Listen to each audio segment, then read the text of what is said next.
So now today we have to discuss all about scope of microeconomics.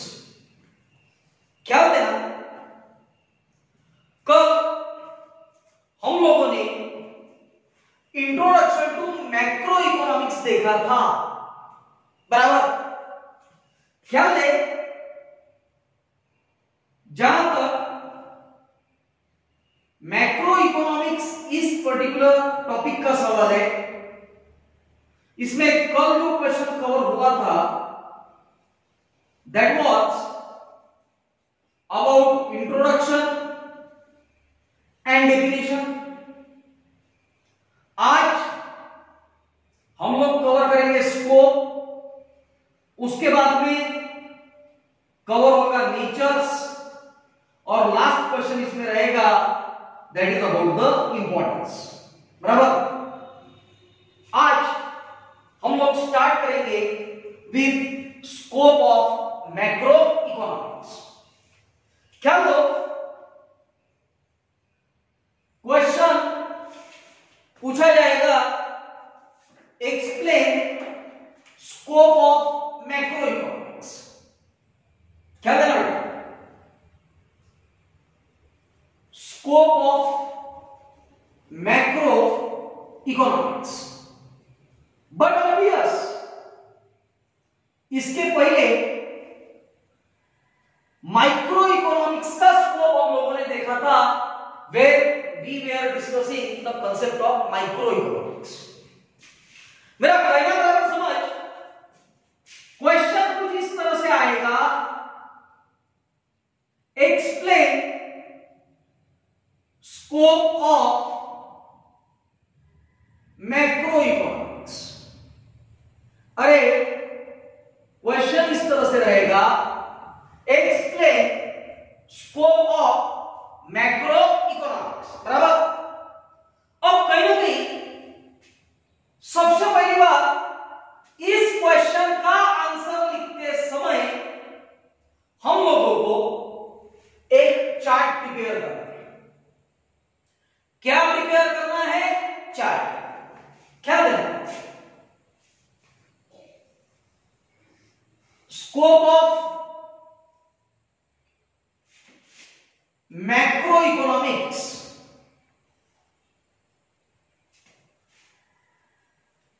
Scope of macro economics. Scope of macroeconomics got divided into 4 different parts. Macroeconomics का scope कितने part में divide किया जाता? 4। सबसे पहला जिसको नाम आएगा थ्योरी ऑफ इनकम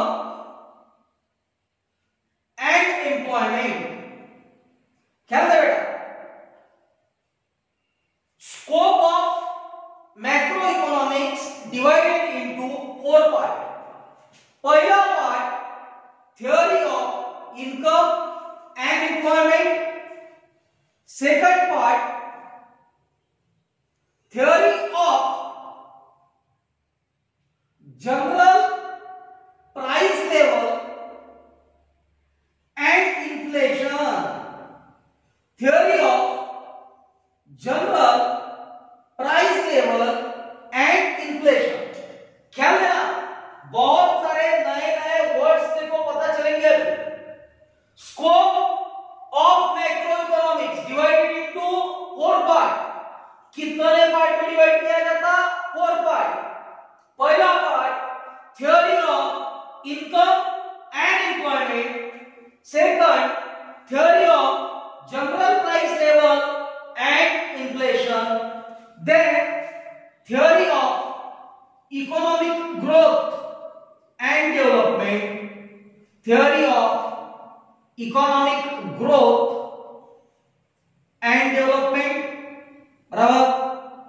अब कहीं ना कहीं आगे समझने की कोशिश कर, एक लास्ट पार्ट है that is called as macro theory of distribution. कौन सा पार्ट है?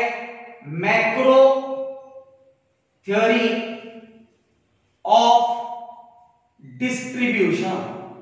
चल प्रॉपर तरीके से दिमाग दौड़ा, मैं क्या है scope of macro economics basically got divided into 4 part.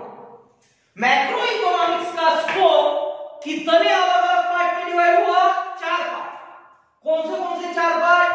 Theory of income and employment, theory of general price level and inflation, theory of economic growth and development and macro theory of distribution. क्या देना बेटा? Scope of macroeconomics divided into 4 parts. Which are these 4 parts? Theory of income and employment, theory of general price level and inflation, theory of economic growth and development, and macro theory of distribution. बराबर? ख्याल देना, theory of income and employment got divided into 2 parts. समझने की कोशिश करो।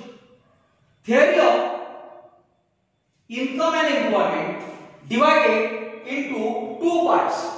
That is theory of consumption. क्या देना बेटा? इसमें पहला पार्ट आएगा that is a theory of consumption and another part that is a theory of investment and another part that is a theory of investment. क्या दे? Theory of income and employment divided into 2 part. पहला part दिया हुआ है theory of consumption, another part theory of investment। बराबर? And कहीं ना कहीं theory of consumption as well as theory of investment, ये 2 पार्ट को मिला के एक पार्ट तैयार होता जिसे हम लोग बिजनेस साइकिल, क्या कहते हैं बेटा? Business cycle. देख ये हो गया बेसिक क्वेश्चन का चार्ट। क्वेश्चन क्या पूछा गया? Scope of macro economics. भाई मैक्रो इकोनॉमिक्स का स्कोप क्या क्या है? अब इसका आंसर अगर देना है तो देखो पहले ये समझना होगा this is one of the most important question.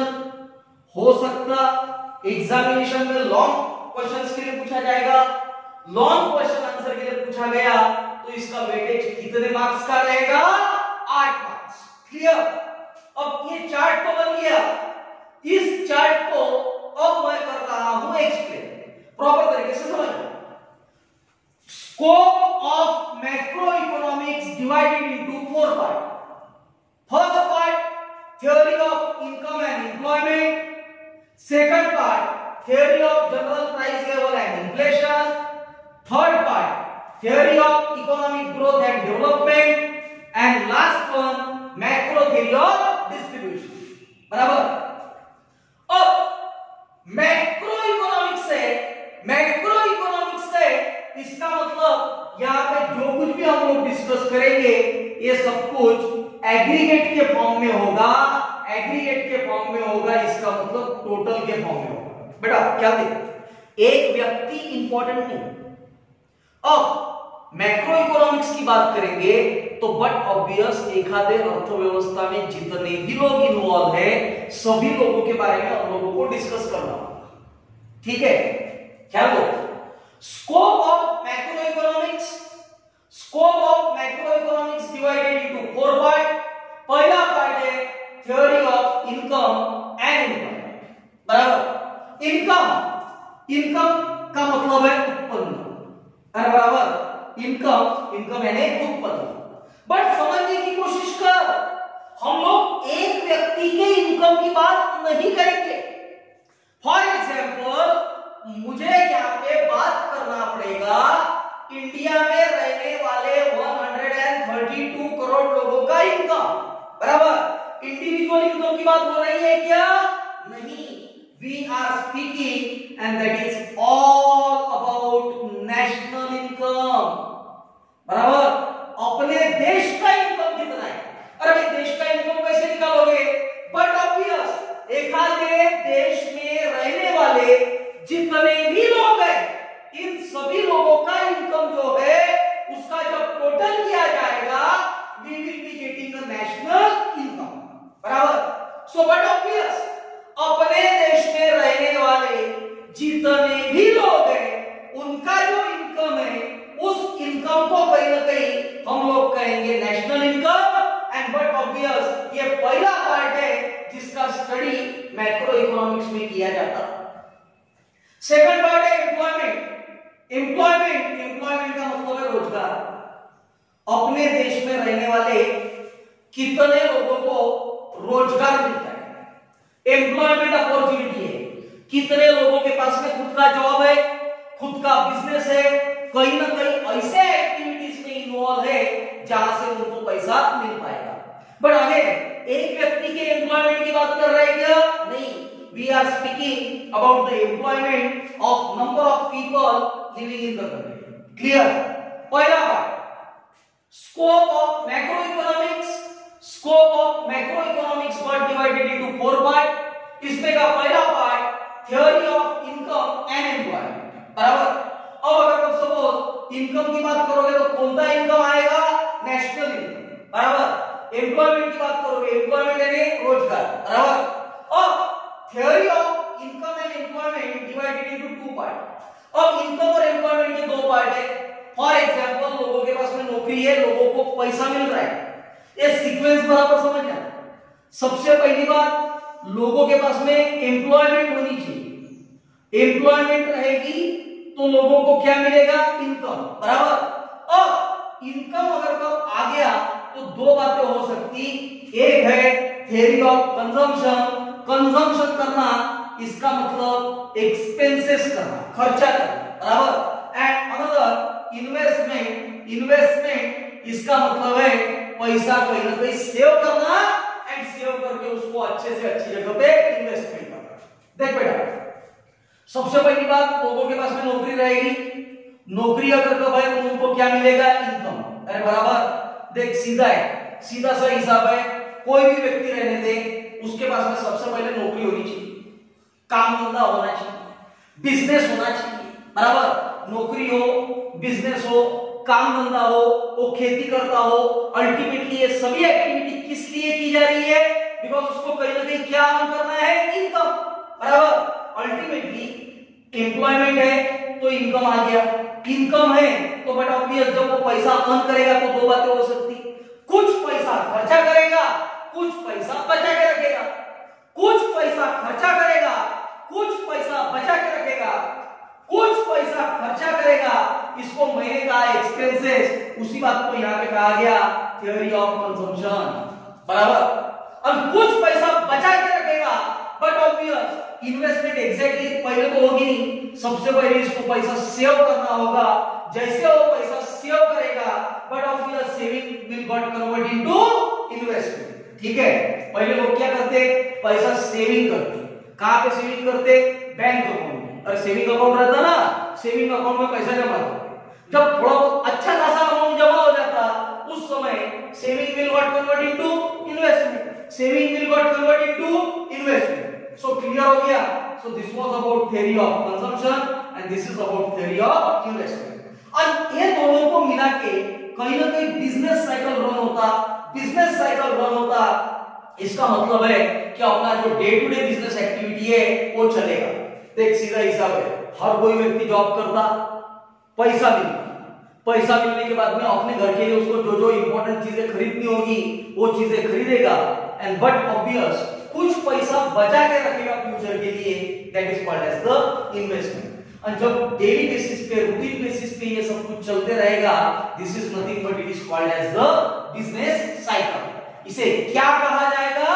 Business cycle. Clear? अब सेकंड बात करते हैं थ्योरी ऑफ, ये बराबर समझना, general price level. General price level इसका मतलब होता सर्वसाधारण कीमत। सर्वसाधारण कीमत, बराबर समझ। General price level. और भाई आप मार्केट में एक आधा प्रोडक्ट लेने के लिए गए, आपको ऑन एन एवरेज उसका नॉलेज होता है कि भाई उस प्रोडक्ट का प्राइस क्या रहेगा। फॉर एग्जांपल आप मार्केट में गए, आपको शू शुगर खरीदना है, शक्कर खरीदना है। अरे मार्केट में अगर तो आपको शुगर खरीदना है, शक्कर खरीदना है, तेरे दिमाग के अंदर एक आइडिया क्लियर है, शुगर में on an average 35 rupees per kilo होगा। अरे ठीक है, शुगर का कीमत कितने रुपए किलो है? 35 रुपीज पर किलो। अब होता क्या, एखादा दुकानदार शायद इसको 36 रुपीज पर केजी भी बेचेगा, एखादा दुकानदार इसको 34 रुपीज पर केजी भी बेचेगा। बट हम लोगों ने कौन सी प्राइस कंसीडर किया? जनरल। अरे बराबर, फॉर एग्जांपल पेट्रोल, अरे पेट्रोल का रेट 80 रुपए के आसपास हो, बराबर, 2-4 रुपए कम हो सकता है या 2-4 रुपए ज्यादा हो सकता है। कहीं ना कहीं ये जो कुछ भी हम लोग 2-4 रुपए कम ज्यादा हो सकता है, ये जो प्राइस है, this is called as a general price level. कौन सी price level? General. General price level इसका मतलब है सर्वसाधारण कीमत। ये जनरल प्राइस लेवल की स्टडी कौन से इकोनॉमिक्स में किया जाता? Macro economics. अब आया वर्ड इन्फ्लेशन, ये वाला वर्ड बराबर है, इन्फ्लेशन, महंगाई, बरोबर, या इसको हिंदी में हम लोग कह सकते हैं महंगाई, बराबर। बट ऑब्वियस दिन पे दिन इन्फ्लेशन बढ़ते जा रहा, महंगाई बढ़ती जा रही। अरे घर पे फॉर एग्जांपल जो जुने पुराने लोग होंगे, दादाजी होंगे, दादी जी होंगे, बट ऑब्वियस आजी आजोबा ना, उन्होंने कभी भी बताया होगा उनके टाइम पे बहुत सस्ता था। अरे सही में उनके टाइम पे सस्ता था, फिर आज ऐसा क्या हो गया कि अचानक से महंगाई आ गई? बिकॉज ट्राई टू अंडरस्टैंड बेटा, लोगों का अर्निंग पावर भी बढ़ रहा है, इनकम भी बढ़ रहा है। अब इनकम अगर तो बढ़ेगा तो बट ऑब्वियस है महंगाई बढ़ेगी। क्लियर? ये महंगाई कितनी बढ़ रही है, कितने परसेंट से बढ़ रही है, इन सभी चीजों का स्टडी मैक्रो इकोनॉमिक्स में किया जाता। कौन सी इसमें किया जाता? Macro economics. क्लियर हो गया? So this is about the theory of general price level and inflation. So this is all about general price level and inflation. Clear हो गया? सो कहीं ना कहीं this is what the scope of macro economics. क्या कहा है बराबर सुनो, स्कोप ऑफ मैक्रो इकोनॉमिक्स। पहला part theory of income and employment, second part theory of general price level and inflation, बराबर। क्लियर हो गया अभी इतना? अब third part that is the theory of economic growth and development, बराबर। अब economic growth, आर्थिक वाढ, एंड विकास, डेवलपमेंट यानी विकास, बराबर। अब कहीं ना कहीं क्वेश्चन मार्क ये है कि अपने देश का इकोनॉमी डेवलप हो रहा है या नहीं हो रहा है। बट ऑब्वियस अर्थव्यवस्था डेवलप होते रहते हैं। अगर आप सपोज एक थोड़ा सा हम लोग फिगर्स देखेंगे तो भी पता चलेगा। 1947 में हम लोगों का जो जीडीपी था आजादी के टाइम पे, इंडिपेंडेंस के टाइम पे, it was almost 2.5%। GDP gross domestic product, बराबर। इसका इस्तेमाल करके हमको पता चलेगा हमारे देश में इकोनॉमिक ग्रोथ कितना हो रहा है एंड डेवलपमेंट कितनी हो रही है। क्लियर? 1947 2.5%। अब थोड़ा सा आगे लेके चलो, एंड बट ऑब्वियस 2014 की बात करते हैं, या लेट्स से 2013-14, हम लोगों का जीडीपी हाईएस्ट रेट पे था, दैट इज 11.8%, बराबर। बट अभी आज की अगर तुम बात करोगे तो हम लोगों का जीडीपी ऑलमोस्ट 3% के आसपास आ गया। अब बट ऑब्वियस आप सबको पता है कि कोरोना वायरस का हर जगह पे कहर मचा हुआ है, ठीक है। अल्टीमेटली हमारे देश में बहुत दिनों से लॉकडाउन चल रहा है, ठीक है। अब लॉकडाउन की वजह से क्या हुआ कि अपनी जितनी भी फैक्ट्रीज है वहां पे प्रोडक्शन होना बंद हो गया। जो सर्विसेज है, बैंकिंग सर्विस सिर्फ चालू है, बाकी ये जो ट्रांसपोर्ट कम्युनिकेशन, इसमें भी कहीं ना कहीं गिरावट आई है। स्टॉक मार्केट में बहुत ज्यादा नुकसान हुआ है, एंड अल्टीमेटली इस वजह से हमारा जो जीडीपी है आज का वो थोड़ा बहुत कम हो गया, दैट इज अबाउट 3%। अब ये कोई बहुत बड़ी बात नहीं, एक्चुअल में क्या होते रहता है कि जीडीपी जो है ये कम ज्यादा होते रहता है, ठीक है। सो बट ऑब्वियस इसका स्टडी जो किया जाएगा, ये स्टडी भी कौन से इकोनॉमिक्स में किया जाएगा? मैक्रो इकोनॉमिक्स, बराबर। हमारे देश का इकोनॉमिक ग्रोथ कितना हो रहा है और हमारे ग्रोथ इकोनॉमिक्स का डेवलपमेंट कैसा हो रहा है। Clear? So this was the third point, that is all about the economic growth and development. Then next point, that is the macro theory of distribution. What do you mean by macro theory of distribution? मेरे को क्या लगता है macro theory of distribution, इसका मतलब बराबर समझने की कोशिश कर। मैक्रो थ्योरी ऑफ डिस्ट्रीब्यूशन इसका मतलब है समाज में रहने वाले हर व्यक्ति के पास में एटलीस्ट फूड तो भी मिलना चाहिए। और यार समाज में रहने वाले सभी लोगों के पास में, समझने की कोशिश कर, छोटा सा कंट्री रहेगा तो बात अलग है। We are speaking about India, और इंडिया की बात करोगे तो कम से कम 132 करोड़ लोग, अरे बराबर। अब 132 करोड़ लोगों के पास में नहीं कुछ तो एटलीस्ट सभी सुविधाएं होनी चाहिए। बट कहीं ना कहीं हम लोग सिर्फ एक एस्पेक्ट पकड़ के चल रहे हैं कि सभी लोगों के पास में क्या होना चाहिए, फूड। फिर गवर्नमेंट कुछ काम करती है क्या इसके ऊपर? यस, गवर्नमेंट बहुत कुछ करती है। गवर्नमेंट का चौथा उद्देश्य वही है, मैक्रो थ्योरी ऑफ डिस्ट्रीब्यूशन, ठीक है। हाँ, अब बट ऑब्वियस गवर्नमेंट कोशिश करती है हर व्यक्ति के पास में पहुंचने की, बट हर व्यक्ति के पास में गवर्नमेंट पहुंच पाएगी ही ऐसा जरूरी नहीं है। फॉर एग्जांपल फूड के बारे में बात करते हो तो गवर्नमेंट ने सभी लोगों को राशन कार्ड दिया हुआ है, और क्या दिया हुआ है? Ration card. एंड कहीं ना कहीं उस राशन कार्ड का इस्तेमाल करके हम लोग प्रॉपर तरीके से सभी लोगों को फूड का अवेलेबिलिटी प्रॉपर तरीके से फूड का अवेलेबिलिटी करवा के दे सकते हैं। क्या लगता है? 132 करोड़ लोगों तक गवर्नमेंट पहुंचने की कोशिश कर रही है। ये रेशन शॉप जितने भी है उनके थ्रू कम से कम रेट में सभी लोगों को अनाज मिलना चाहिए। That is the objective of government, बराबर। गवर्नमेंट उसके लिए काम कर रही है। बट कहीं ना कहीं समझने की कोशिश कर, अब अगर तो सपोज हम लोग दूसरा एक सेक्टर लेते हैं, that is a medical facility. But obvious government ने हर जगह पे अलग अलग प्रकार के हॉस्पिटल्स ओपन करके रखे हुए हैं। गवर्नमेंट वहां पे भी कोशिश कर रही है कि हर जगह पे पहुंचा जाना चाहिए। अभी जैसे कोरोना वायरस के चलते आप लोगों ने देखा होगा कि आपके घर में भी कभी मेडिकल फील्ड के लोग आते हैं, वो इंक्वायरी करते हैं, पूछते हैं कि भाई घर में किसी की तबीयत खराब है क्या, एंड ऑल, ठीक है। गवर्नमेंट क्या कर रही है? हर व्यक्ति के पास में पहुंचने की कोशिश कर रही है। This is what it is called as the macro theory of distribution.